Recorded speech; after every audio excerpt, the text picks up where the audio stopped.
the like nervousness comes from is that that people say no. In the glittering world of reality television, some voices rise from genuine talent. For Alice Fredenham, the silence that followed had become too heavy to carry.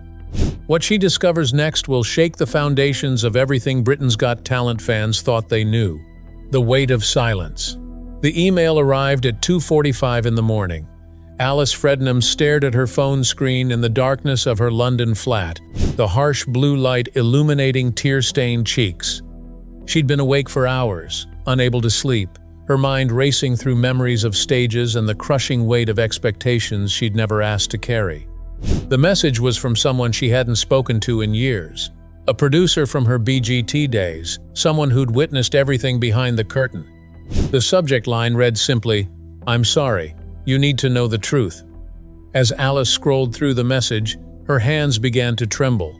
Not from fear, but from the sudden, overwhelming validation of feelings she'd been dismissing for nearly a decade. She hadn't been paranoid. She hadn't been ungrateful or difficult. Everything she'd suspected, everything she'd felt in her gut but been too afraid to voice, was real. By dawn, she was sitting on the edge of her bed, staring at walls covered with photographs from a life that felt like it belonged to someone else. The shy girl with the golden voice who'd walked onto the BGT stage in 2013 and stunned Simon Cowell into speechlessness. The contestant whose audition video had been viewed millions of times worldwide. The singer whose vulnerability had become her brand, and ultimately, her prison. For years, Alice had told herself it was simply the price of fame, the anxiety attacks before performances. The way producers pushed her to be more nervous, more fragile, more of the character they decided she should be. The contracts that promised opportunities but delivered only obligations. But this email changed everything. It laid bare a system she'd never fully understood, a machine designed to create stars and then profit from their destruction. And Alice realized that staying silent was no longer an option, not for herself and not for the countless other performers who'd experienced the same thing but lacked the platform to speak.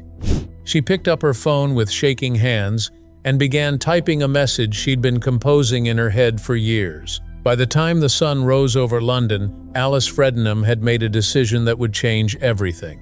Ghosts on the stage. The Britain's Got Talent studios in London felt different. Alice had returned to the building only once since her season ended, years ago for a charity event she'd been obligated to attend. Walking through those doors now, with a lawyer named Margaret Chen by her side, felt like stepping into a haunted house. "They built this place to manufacture dreams," Margaret said quietly as they waited in a conference room. "But what they don't tell you is how many nightmares they create in the process." Alice had found Margaret through a support group for reality television performers. The lawyer specialized in cases exactly like this. Talented people who'd been chewed up and spit out by an industry that valued ratings over human dignity. As they prepared for the meeting with network executives, Alice felt a strange mixture of terror and relief. She was about to confront the people who'd shaped the trajectory of her life, who'd turned her moment of artistic expression into a commodity, who'd profited from her vulnerability while leaving her to deal with the psychological aftermath alone. But she wasn't alone anymore. She had Margaret. She had Rebecca's knowledge. She had the support of other contestants who'd been through similar experiences. And most importantly, she had the truth. The executives arrived 15 minutes late, a power play Alice recognized from her years in the industry. They smiled, offered tea, made small talk about the weather. Then they got down to business. "Fractured foundations.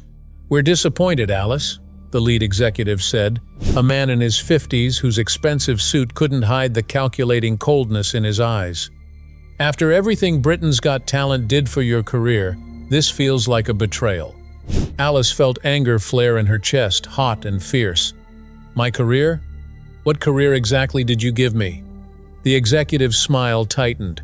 "Your audition has over 50 million views.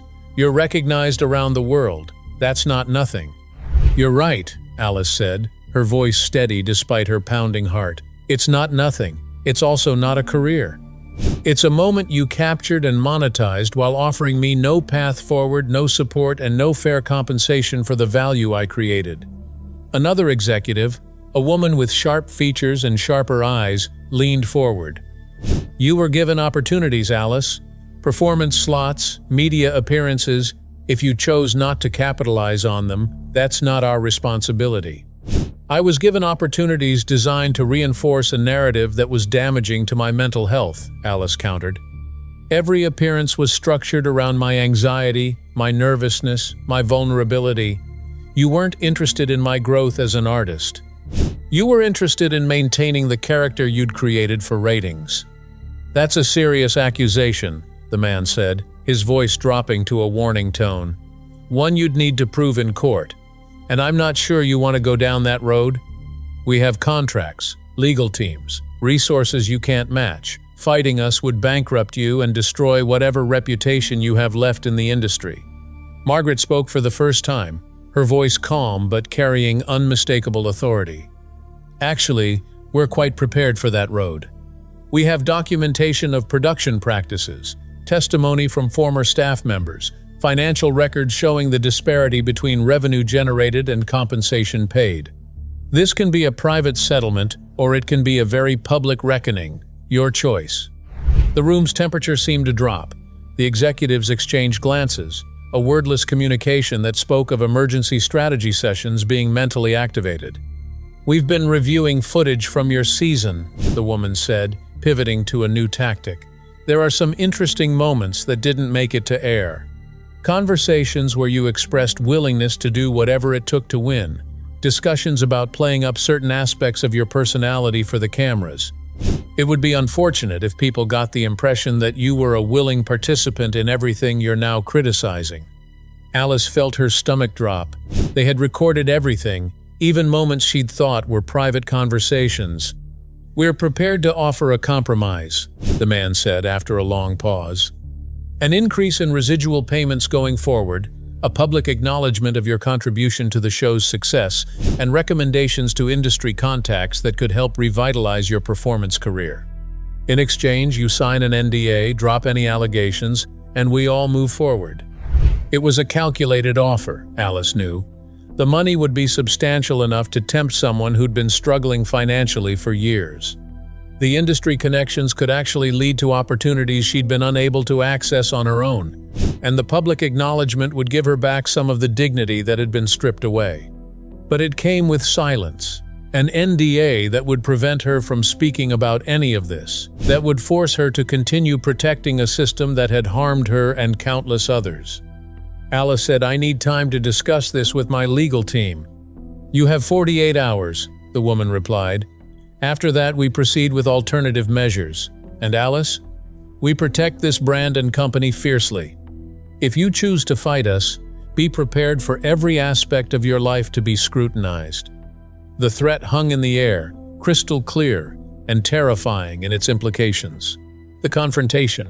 Alice's decision didn't come from her, but from an unexpected source. The morning of the deadline, before she'd finalized her response to the network, an email arrived from Simon Cowell's personal assistant. "Mr. Cowell would like to speak with you. Today, if possible. He believes there's been a misunderstanding that he can help clarify." Alice stared at the message in disbelief. Simon Cowell, the face of Britain's Got Talent, wanted to meet with her personally. It could be another manipulation tactic, but something in the formal. The meeting was arranged for that afternoon at a private office in central London, neutral territory away from ITV studios. Alice arrived with Margaret, both of them prepared for anything from an ambush to a genuine conversation. Simon was already there when they entered, looking older than Alice remembered, more tired. He stood when she entered, a gesture of respect she hadn't expected.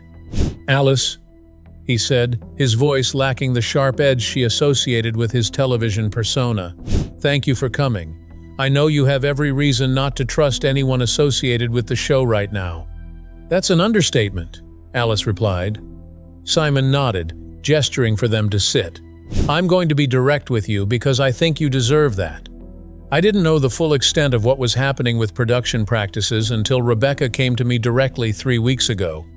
When I read her report, when I started looking into the allegations systematically, I was horrified." "Horrified enough to actually do something about it?"